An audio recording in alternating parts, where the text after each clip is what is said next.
So digital media, I mean, this is the media is now digital. I mean, print media is receding. I mean, more and more people are connected to internet, and they could access, academic literature. They could access speeches, documentaries, clips, talk shows of Nobel Prize winners, one of the world's best scientists, best economists, best physicists on YouTube, or there can be so many other social media channels, or they can have, they can even be following the basic thinking, a thought of global leaders. I mean, what is Twitter or X or social media?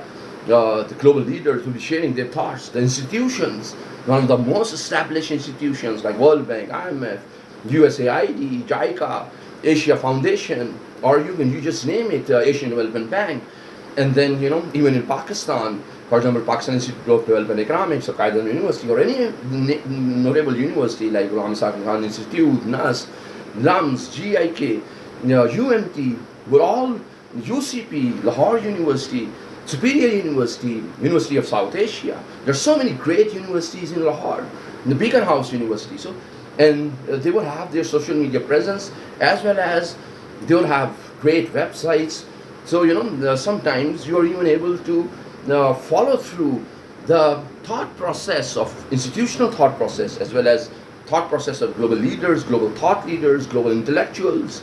And Pakistan is also adding value to it. While at the same time, you have so many celebrity following that, you follow celebrities, media celebrities, movie celebrities, your best favorite musicians, and they are also sharing their thoughts.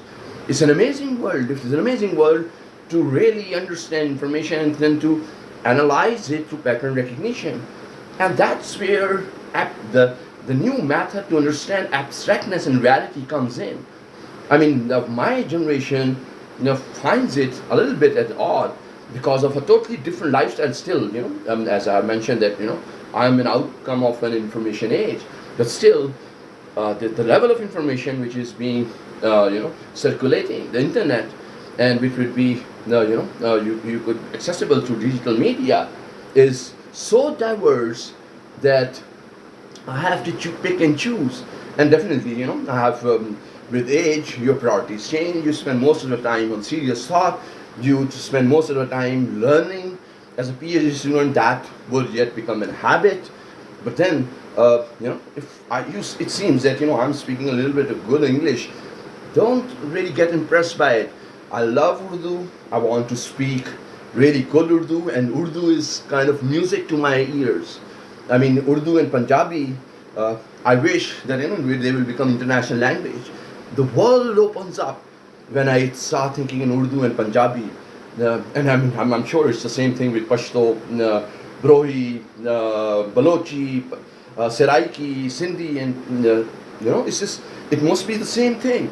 I mean, native language is so important for creativity, and there is such a need to then create great businesses out of digital age by promoting local and regional languages.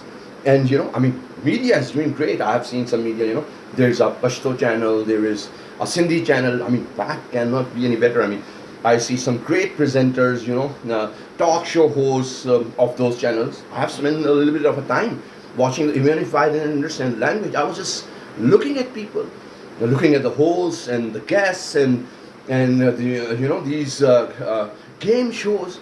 It is spectacular. I mean, I'm telling you, when I say there's a whole set of homework I have done to then praise Pakistani media, Pakistani engineering, Pakistani medicine, medical profession, and Pakistani media, and Pakistani architecture. There are a few of the areas, and Pakistani entertainment, Pakistani philosophers, Pakistani poets.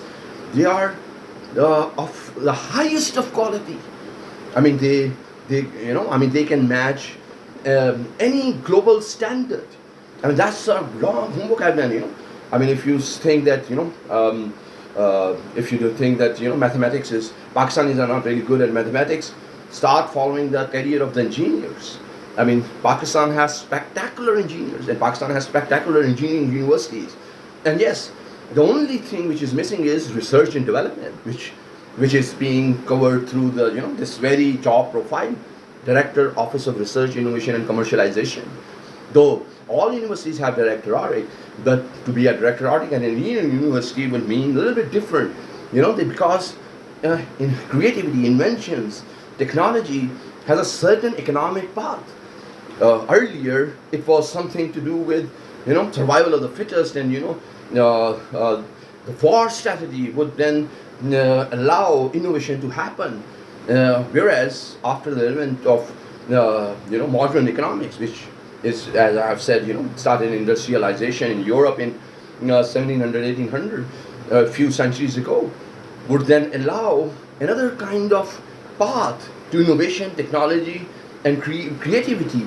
And that path would be aesthetic. That path would be about people, consumers. That path would be about facilitating consumers and then getting revenue and financial resources out of it, and then invest those financial resources, which is called retained earnings or profits of the multinationals, into research and development, and then continue the path of innovation. This rapid